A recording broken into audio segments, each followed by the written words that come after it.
Hello friends, कैसे हो आप सब। फ्रेंड्स, आज आप लोगों को पढ़ाने वाले हैं हिंदी व्याकरण का टॉपिक है कि महाप्राण किसे कहते हैं। अल्पप्राण इससे पिछले वीडियो में बताए और आज हम जानेंगे महाप्राण किसे कहते हैं। तो चलिए शुरू करते हैं, ठीक है। तो महाप्राण किसके बारे में जानेंगे? महाप्राण के बारे में, ठीक है। इसको क्या हो गया? महाप्राण, ठीक है। महाप्राण के बारे में जानेंगे। अल्पप्राण के बारे में जान गए, महाप्राण के बारे में जानेंगे, ठीक है। महाप्राण, ठीक है। महाप्राण तो जिन वर्णों के उच्चारण में मुंह से अधिक हवा निकलता हो, ठीक है। जिन वर्णों के उच्चारण में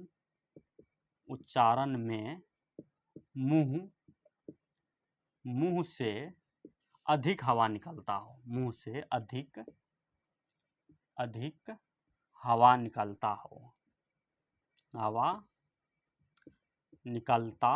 हो, ठीक है।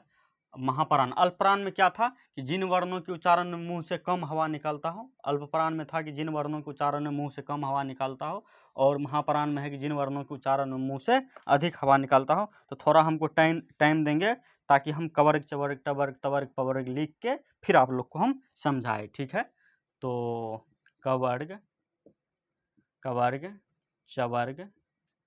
टवर्ग तवर्ग पवर्ग, ठीक है।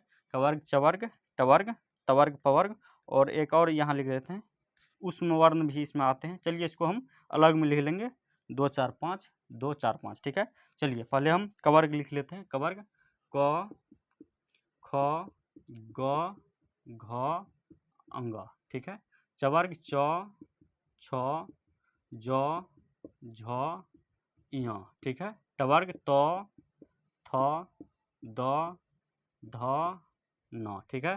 तवर्ग, ओ सॉरी ये उल्टा लिखा गया, इसमें होगा हमारा टवर्ग ट ठ ड ढ मूर्धन्य न, ठीक है। तवर्ग त थ द ध न पवर्ग प फ ब भ और म, ठीक है।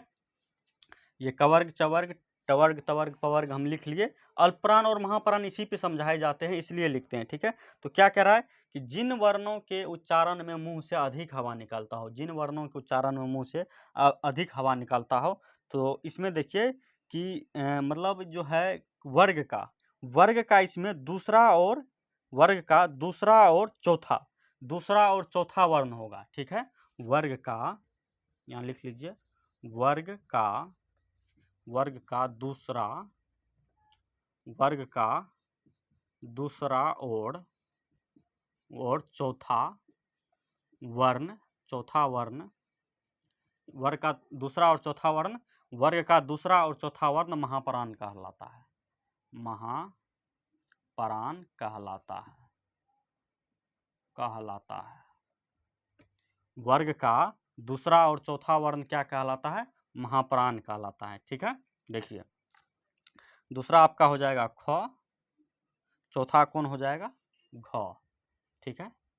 छ ज ट ठ ढ थ ध प भ, ठीक है। ध्यान देंगे, कह रहा है कि जिन वर्णों के उच्चारण में मुंह से अधिक हवा निकलता हो, ठीक है।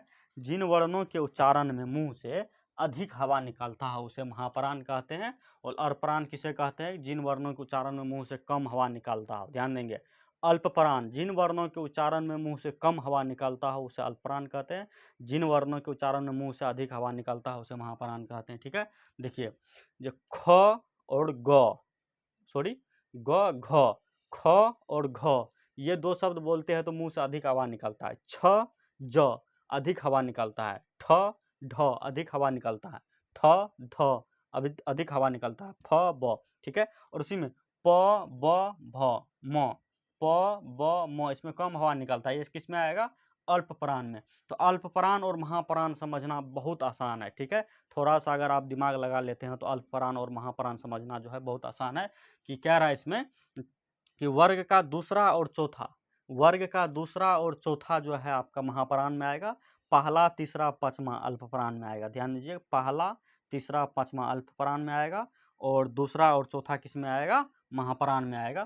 तो जो है आप लोग समझ गए होंगे कि अल्पप्राण और महाप्राण, ठीक है। अल्पप्राण का वीडियो जो है इससे पिछला वीडियो बनाए हैं, ठीक है, और महाप्राण का वीडियो आपका ये रह गया, ठीक है। और इसके बाद आप लोग को बताएंगे कि स्वर तंत्रिका में कंपन के आधार पर वर्ण के भेद, ठीक है। इसके बाद वाला जो वीडियो आएगा स्वर तंत्रिका में कंपन के आधार पर क्या है क्या नहीं है, तो ये इसके बाद बनाएंगे, इसके बाद आप लोग को बताएंगे। तो इस चैनल को लाइक एवं सब्सक्राइब जरूर कीजिएगा। धन्यवाद।